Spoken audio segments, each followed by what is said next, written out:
in the meantime, we have, as Mormons, the unique position of having a white horse in the Senate who Mitt Romney this week was the first senator to cast a vote that would potentially, or, was against a president in his own party on articles of impeachment.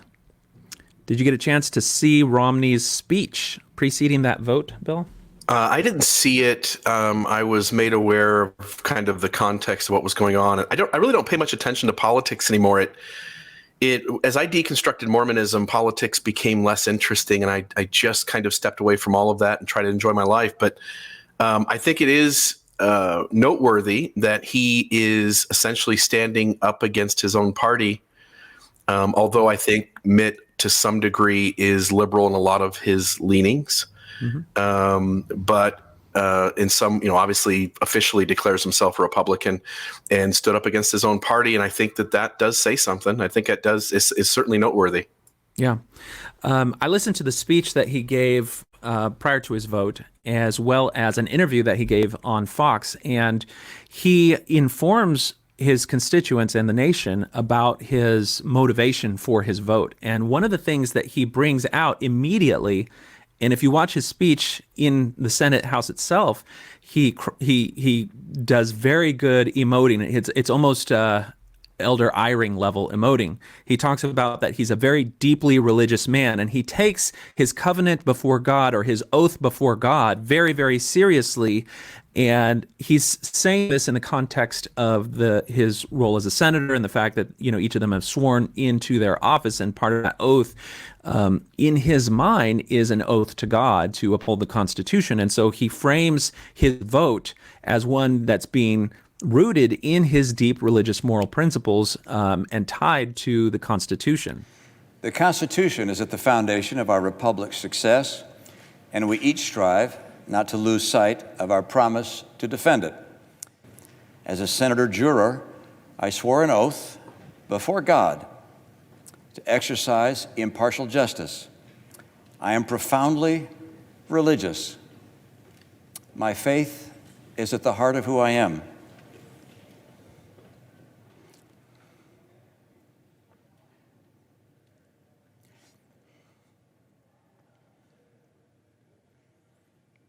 I take an oath before God as enormously consequential. I knew from the outset that being tasked with judging the president, the leader of my own party, would be the most difficult decision I have ever faced. I was not wrong. And that's really not surprising. I think Mormons, it's a very, very American religion, in that our very early prophets, Joseph Smith himself, declared that the Constitution was a divinely inspired document, and it's very much rooted in our nation's government structure. So it's not surprising that he would do that. Yeah, and when you take into account, the white horse prophecy, when you talk about the constitutional hanged by a thread, there are a lot of Latter-day Saints, and we get a lot of these end of days prepper type Latter-day Saints who come into our pawn shop. They want to buy silver and build up some type of reserve. They want to come in and buy multiple AR style semi-automatic assault rifles because they want to be ready for the last days. And there are a lot of Mormons out there who deeply believe that anytime there is a Mormon politician close to the White House, that could be the guy. That could be the guy who helps us as a collective system of religious followers save the world, essentially. Yeah. And if you're not a Mormon or in the Mormon tradition and you're wondering, what is he talking about, white horse prophecy? That is part of the unique and fun Mormon history, where shortly after Joseph Smith traveled to D.C. to try to have an interview with the president to petition to have the grievances of the Mormons who had been ousted from community after community and had material loss, trying to petition to get the government to remedy that, and they essentially turned him away. There's this rumor that he gave a prophecy that the Mormons themselves are now the last people who will support and defend the Constitution, and they're the only true Americans, and that at some point in the future, the Constitution will hang by a thread, and it's the elders of the church or somebody from the church who will come in and save the Constitution as a man riding on a white horse. And that symbolism of somebody coming in on a white horse as a savior is one that has plenty of mythological and ancient allusions. It's part of kind of this biblical imagery. But that is, when you hear Mormons talk about the white horse prophecy, it's kind of like the one mighty and strong. It's this thing where you're always looking to the future, and anytime anything happens, you're like, oh wait, could this be the prophecy?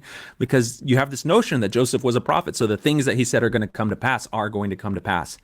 Yeah, Mormonism believes that Mormonism is the reason Stephen Douglas, for instance, lost the election with Abe Lincoln, right? Yeah. There's a really neat excerpt that I'm going to put together and share on the YouTube channel.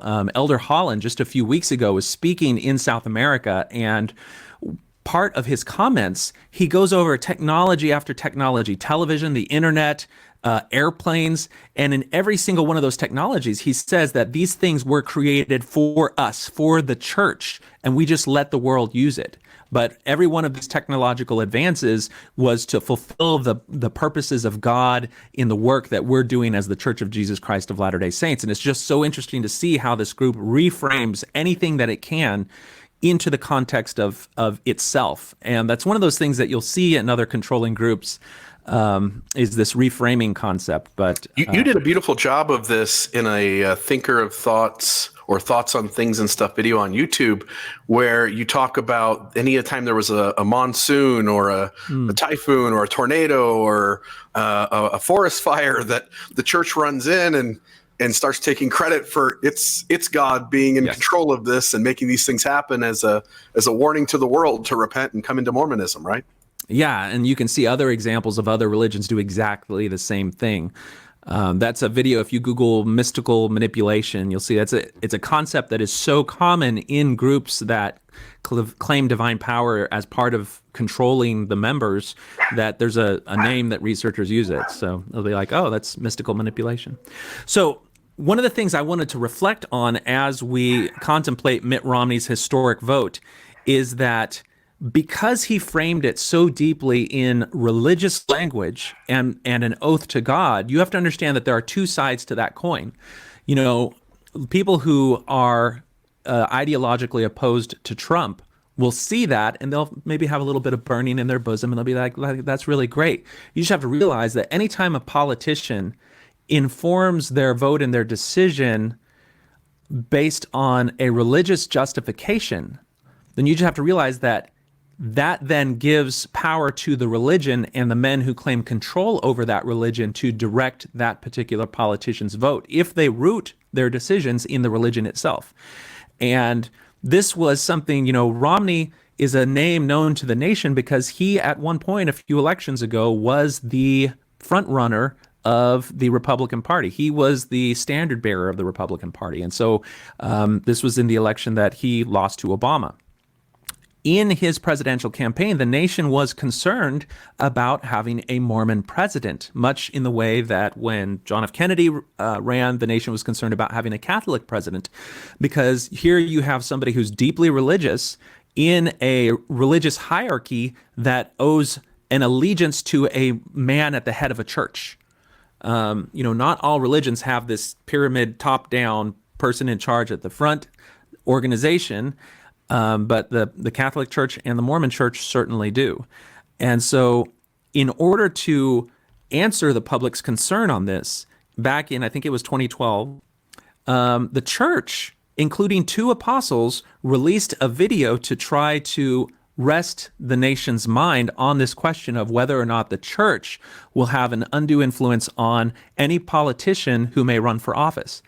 And you can see in that video that Elder Cook and Elder Ballard are just like, we just don't understand why people think that, there's no evidence that the church tries to, direct the politicians. There's just no evidence of it. Well, then fast forward a few years after 2012, And one of the first leaks that happened to what was then Mormon Leaks was a series of closed door, behind the scenes videos of a conversation between a Mormon senator who happened to also be a temple recommend carrying high priest, having a meeting with the First Presidency, with the Quorum of the 12, kind of reporting to them his actions. He was just coming out of his office, having not won re-election, and so he was then there with the liaison, who is kind of the person who has an office in D.C., who receives communication from the brethren and then interacts with the senators and congressmen who are temple recommend carrying members of the church.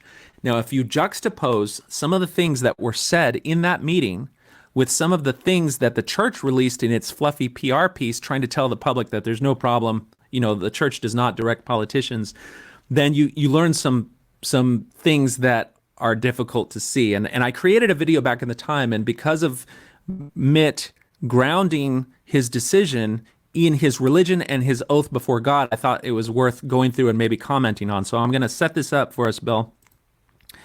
Okay. So we'll play this and we're going to see some of this. So in October of 2016, an anonymous former church employee leaked video from a 2009 closed door meeting. Now you got to look at this timing. Okay, so this meeting that we're about to see is 2009. It's just coming to public awareness in 2016. You're going to see Senator Gordon Smith. He had just lost re-election, but he was briefing the apostles on his work. And then you're going to see Elder Ralph Hardy, who is that liaison. He's the person who has an office in D.C., and he's the one that communicates between the church and these politicians. Okay, so in 2007, the Mormon Church released a video with top leaders denying that they tried to influence politicians at all.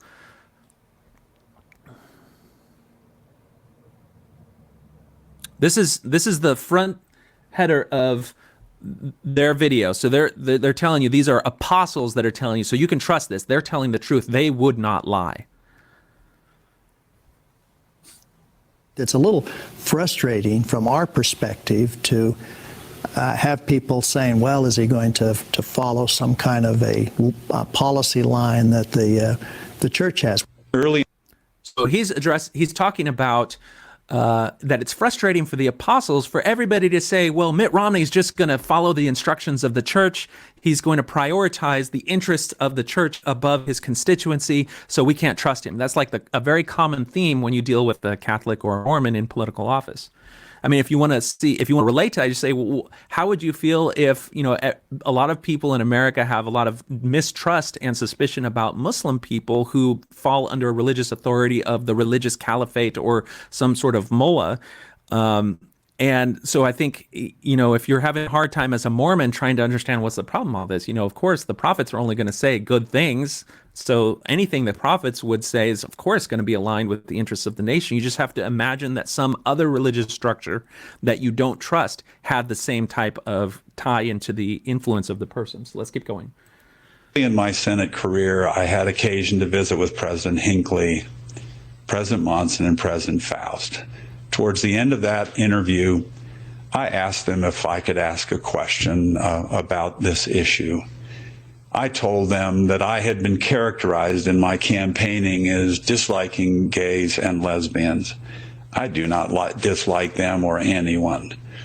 And I wanted to know where the boundaries are. I told them, if you want to know my position on issues in relationship to culture, they could find them in my bishop's handbook. And those are how I voted. Yes, we have a So on one end, you have the apostles saying, we don't instruct the bishops on or politicians on how they should vote. And then on the other hand, you have a politician in a discussion with the prophet doing a form of political virtue signaling, because he still exists within this religious hierarchy, and trying to, he's telling the prophet, I vote on social issues, according to the principles that are laid out in the bishop's handbook.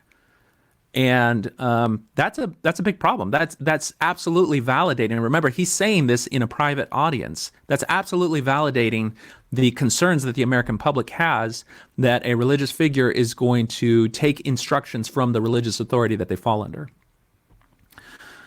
All right, let's keep going. Before you do, Jonathan, Yeah.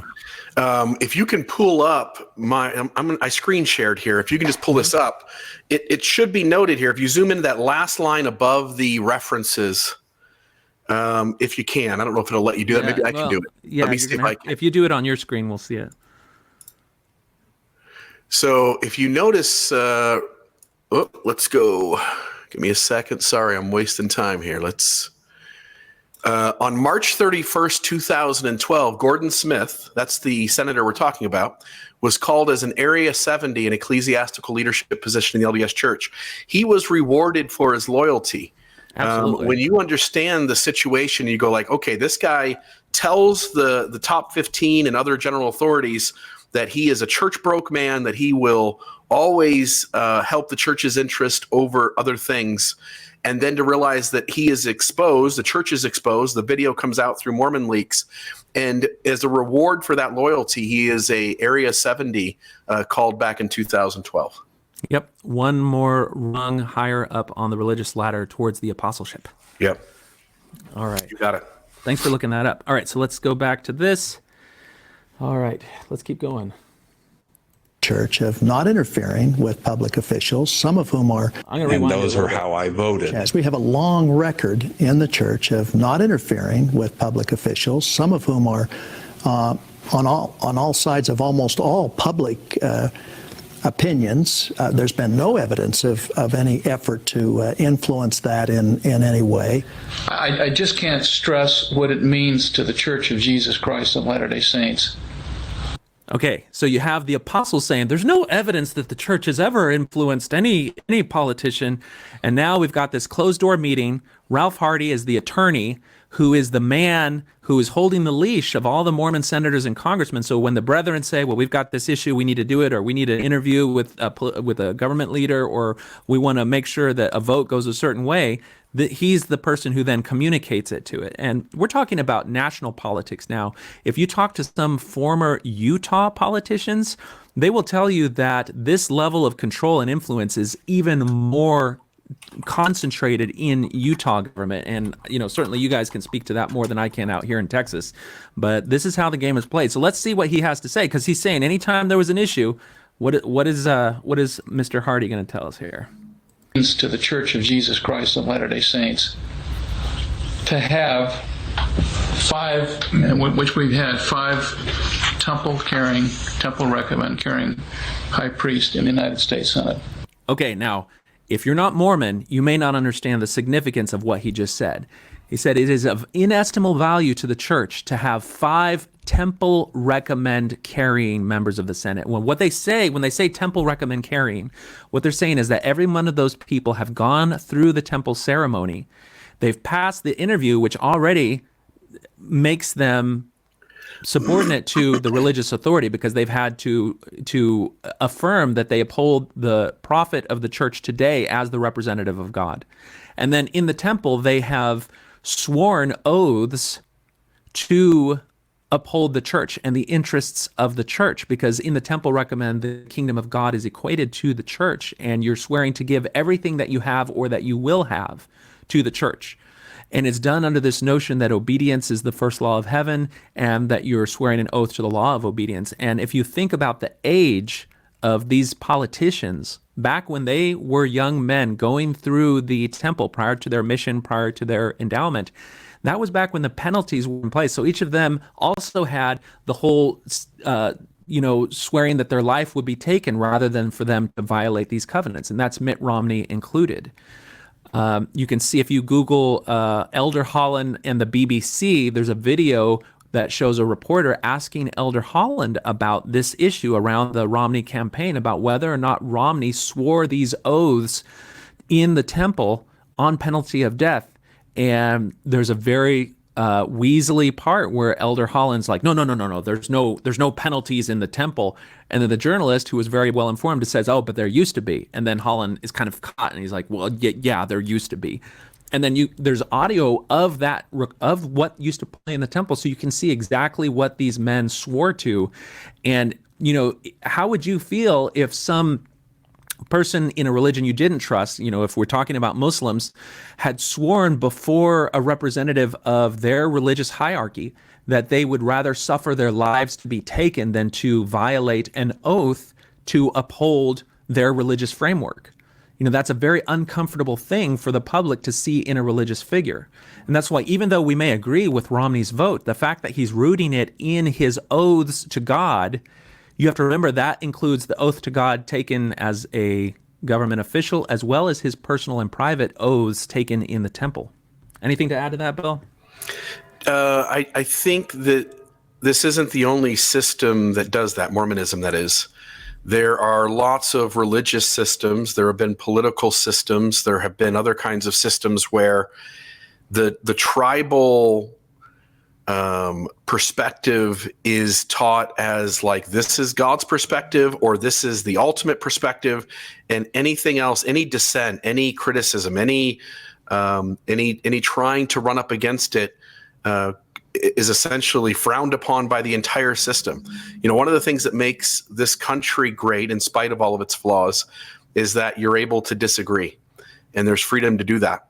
In systems like Mormonism, disagreement is seen as bad. It's seen as contentious. It's seen as something that has to do with the adversary or Satan. And it's not the only system that does it, but those aspects are deeply unhealthy when you feel peer pressure to keep your mouth shut.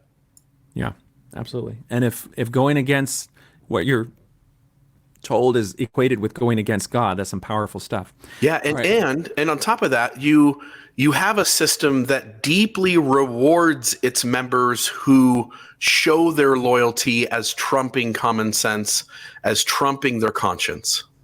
Yeah, and as trumping any other obligation. And when you watch the original video that we're taking this from, one of the most alarming things that Senator Smith says is he tells the brethren, I know who you are, I know what you represent, and I consider my temple recommend to be a more important document than my electoral certificate. Now, if you think about it, that electoral certificate is the certificate that an elected official takes to D.C., which grants him a seat in the House of Representatives, in the Senate, because it represents the will, the endorsement of his constituency.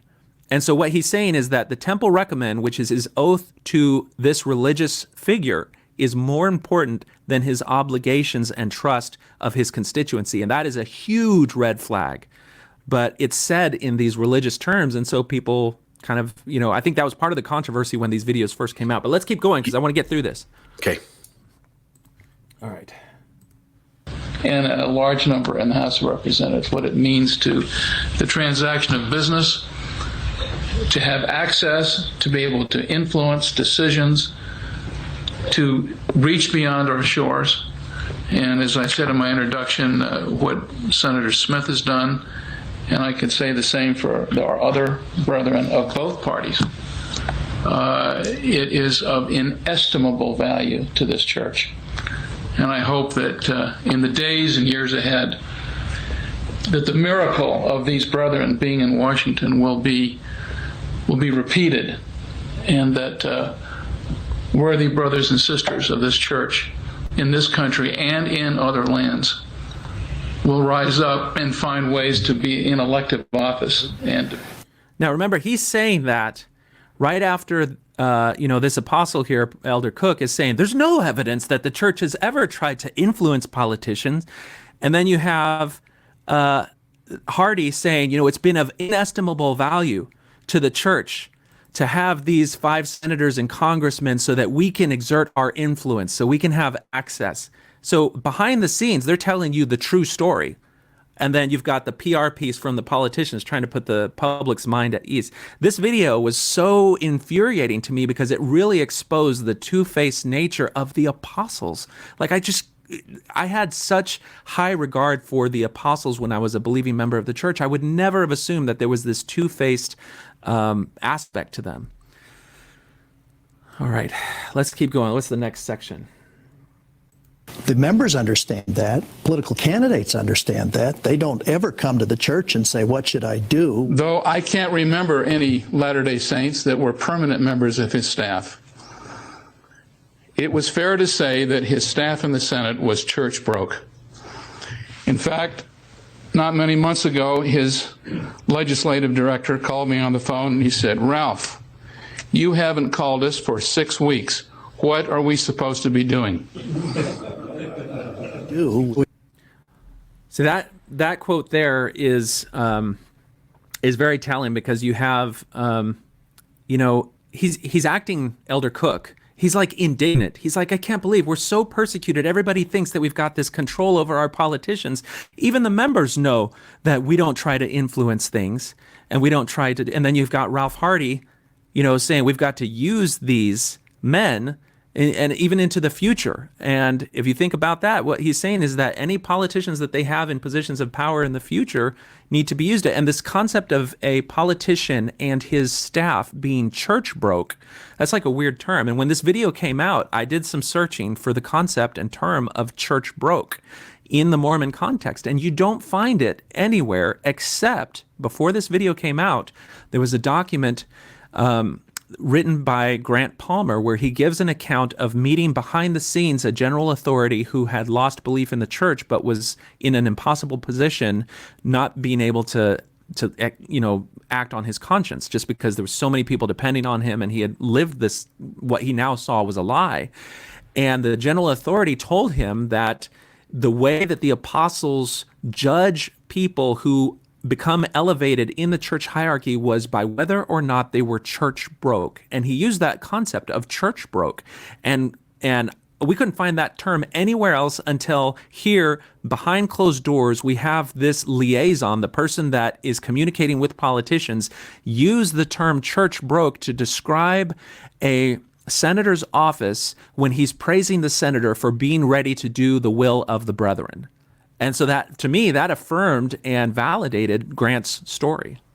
Yeah, and it should be noted, I shared the quote over in the comments there, both here in this broadcast as well as on the Facebook page. But you have a quote from him. He voted for the Iraq War back in 2002, and he says, "I know and have been a critic of the Iraq War, but I also admit to you that I voted for it because I felt the Lord's hand in it." Now, that doesn't sound so bad. Everybody's allowed to have the dictates of their own conscience tell them essentially how they would act as a politician, while also trying to represent their constituents.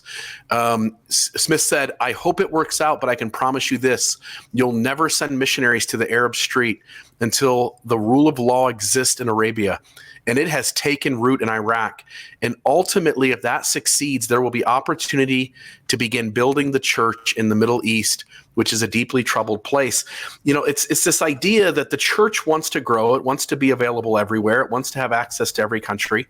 And its politicians, when working with the church, are not necessarily trying to avoid conflict or war or do what's right for America, but rather open up the gateway for LDS missionaries to enter these various spaces, which seems very unethical when you consider the motives behind that kind of decision, abandoning essentially your constituents and trying to promote the gospel of your particular religion.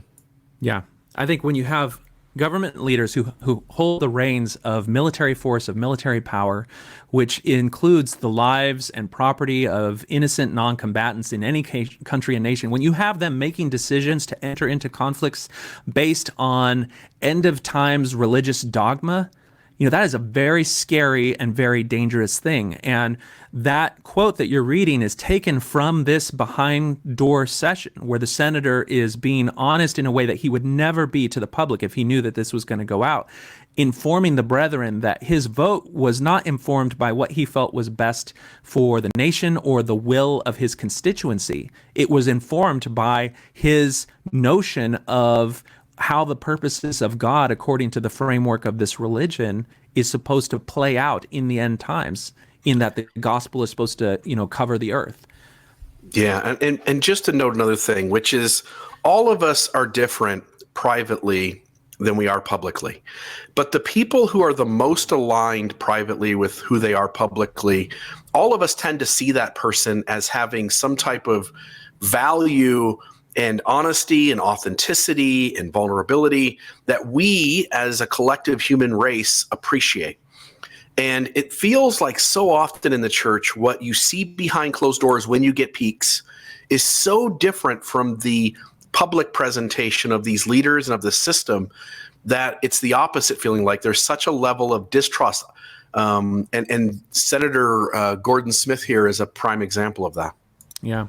There's a movie in, I think, the 70s called Invasion of the Body Snatchers. And it was like a lot of these scary movies are. It was like a metaphor for communism at the time. And it was this notion that you could see people that looked just like you expect them to look. But if you see them in their private, real, authentic identity, if they've been taken over by the pod thing that was the invasion of the body snatchers, you would see their real place. And then they're something that is actually kind of an enemy to humanity.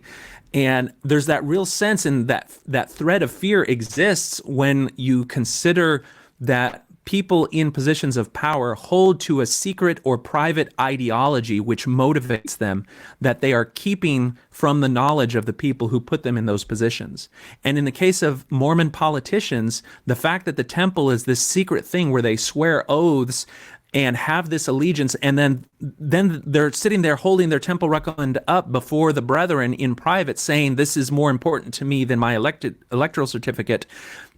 It's like the very notion. You would be very concerned if someone of some ideology that you didn't subscribe to was using that ideology to drive their political activities. So let's keep going. Let me get this back in here. We've got a long track record of the people who run for office, who are members of this church, representing their constituencies, representing the people, and doing the very best that they can for all of the people. But what I regarded as my role as one who regards his temple recommend as more important than an election certificate. I stand as a witness of his tireless advocacy.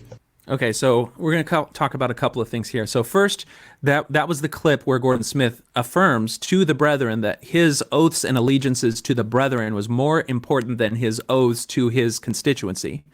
Big red flag. But then here, this is something that if you watch Romney's Senate floor speech, the nation got a little taste of what Mormon emotion is. And anyone who's Mormon saw Romney's speech and like, this is like testimony meeting, because there are these signals that you give to project that you are feeling the spirit or that you are feeling emotional. And I think they're part of the normal human experience, but they tend to be exaggerated in Mormon performance and testimony. I think it's just part of the web of social interconnectedness, social expectations that Mormons develop when you exist in that culture. And Ralph Hardy is doing this right here. And that is when you're talking about something that is tied to a very sensitive, very dear, very special subject. In this case, it's going to be devotion to authority. He pauses, his voice breaks up a little bit. He gives himself time to collect himself, and then he keeps going. And there's a moment in Romney's speech where he does exactly this, when he talks about that he's a deeply religious man, and he takes his oaths and his commitment to God very seriously. And then you can see him, he hangs his head down a little bit, he purses his lips, he takes a moment and breathes, and then he continues. And that it's a very emotive signal that we're just like, oh, it's testimony meeting as Mormons, but the rest of the nation is getting a little bit of a taste of that type of subtext to its body language that Mormons use. I am profoundly religious. My faith is at the heart of who I am.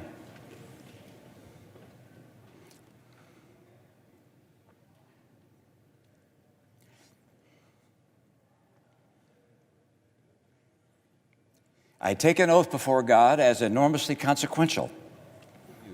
Are you familiar with that yourself, Bill? I cried in plenty of testimony meetings, and it's not that you're trying to manipulate people, but there's also an awareness somewhere in you that this is the thing we do. This works. If I start to cry during my testimony in the very way you're talking about, it does signal that I am a believing Mormon, that I am all in, and that I have a testimony of this work, and that I put it before other things in my life. Yeah, there's a talk that Radio Free Mormon covered recently, where he talks about President Eyring witnessing the miracle of how the brethren make decisions, and in that discussion, he's talking about like the most mundane, how a body of like a board of executives come to a decision by discussing things and then arriving at a thing.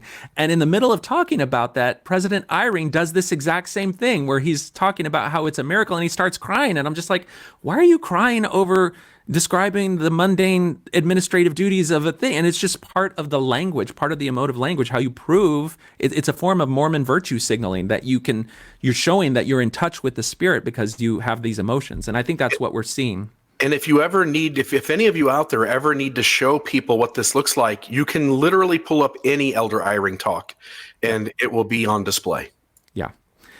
All right. There's a video on my YouTube channel called A Masterclass in Emotional Manipulating. If you just Google that, and you'll see a whole video where you can see it's broken down by thing. There's all sorts of subtle cues that go into it, and President Eyring is a master of it all. All right, let's keep going.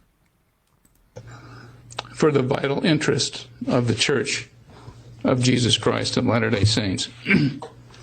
For in my experience, he always stood ready first and foremost as a high priest and as a covenant member of the Church of Jesus Christ of Latter-day Saint, and receptive and able and willing to serve its most vital interest in Washington and, in fact, internationally. So there we have the liaison to the senators and the House of Representatives affirming to the prophet that Senator Smith was a good company man because first and foremost, he was a high priest. Before he was a senator, he was a high priest.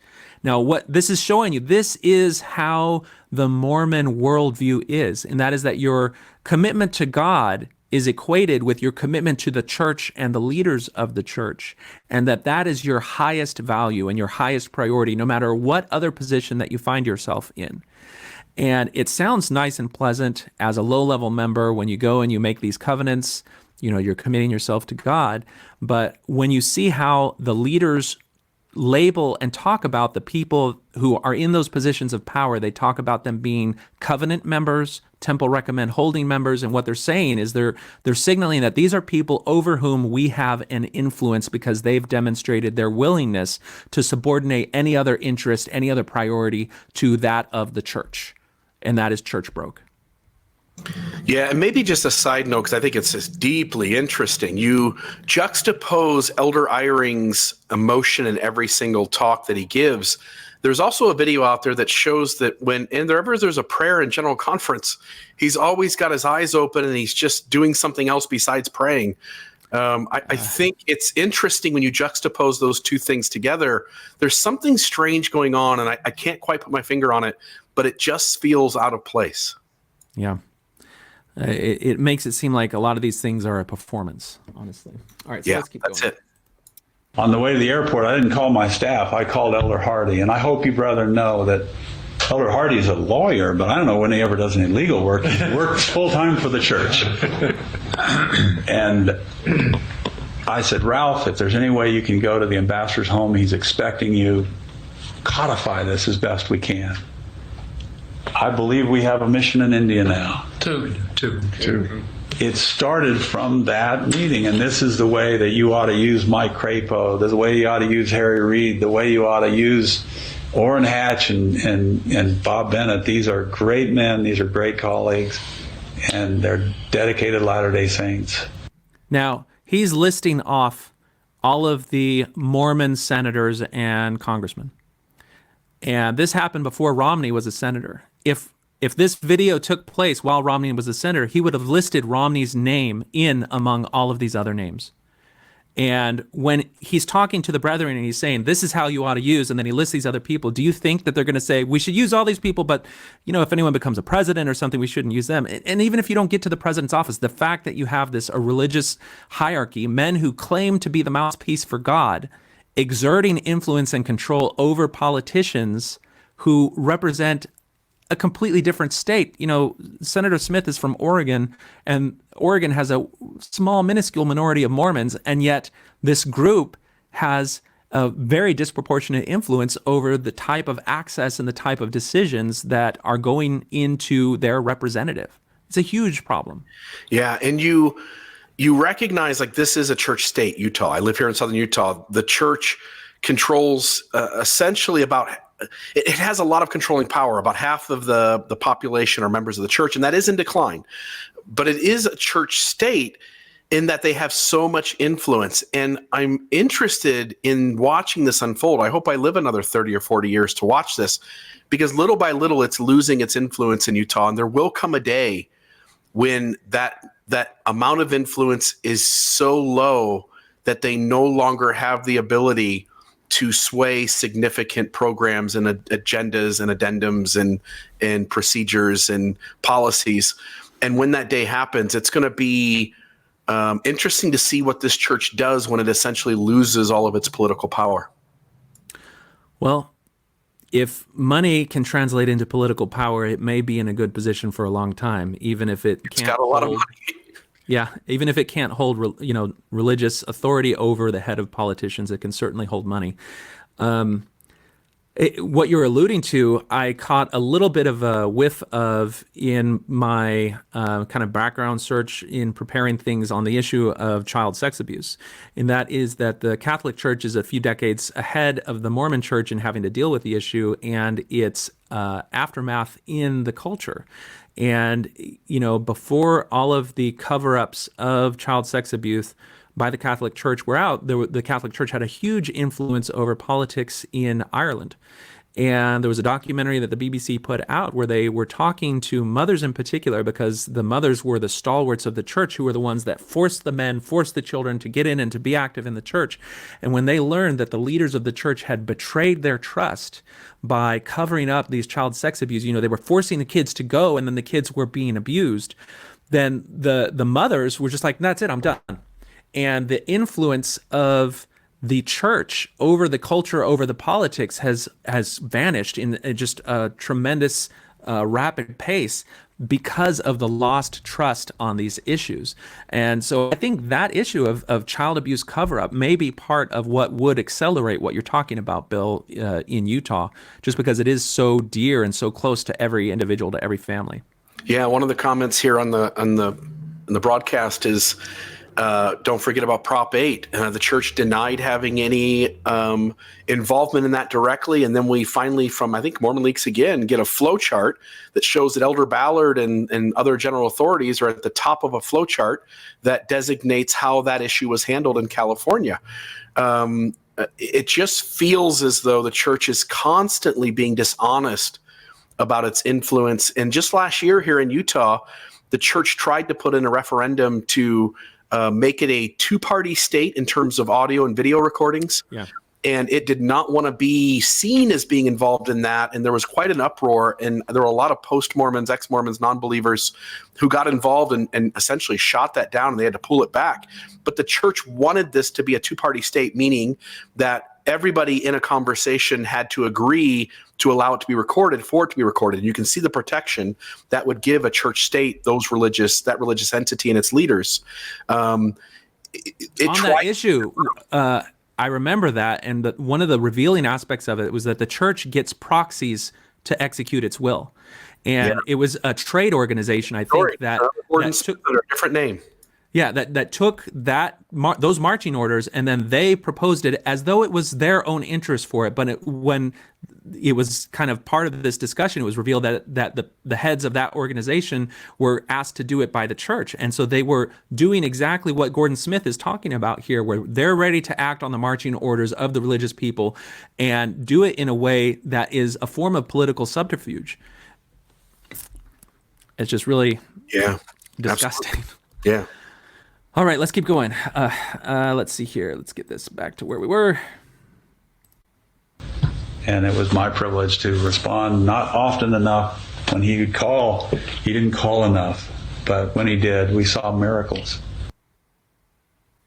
All right. So that's the conclusion of that video. This screen here is alluding to the fact that I did kind of a line-by-line breakdown of that leaked video, which you can find if you Google that. It's called Politicians to Which Oath Are They Bound on the YouTube channel.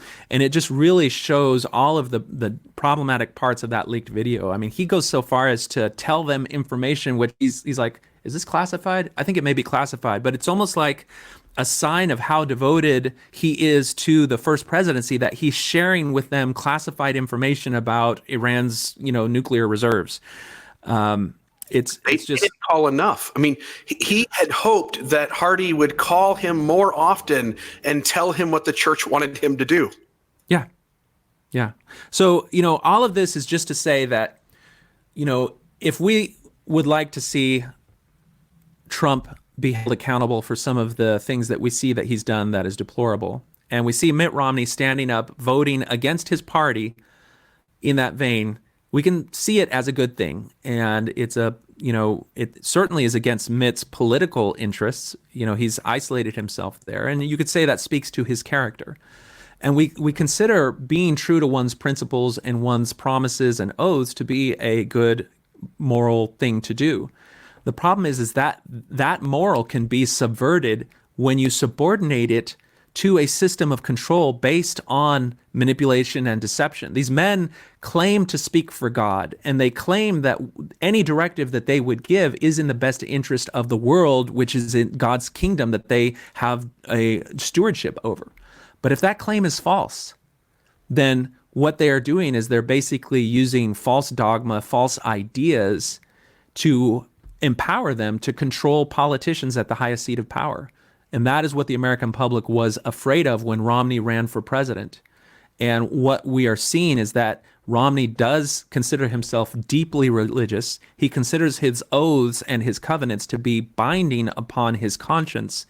And those oaths and covenants tied in with God do not remain solely in the political realm. They also remain deeply in the religious realm when you look at the nature of the temple covenants that he would have sworn an oath to. Yeah, amen.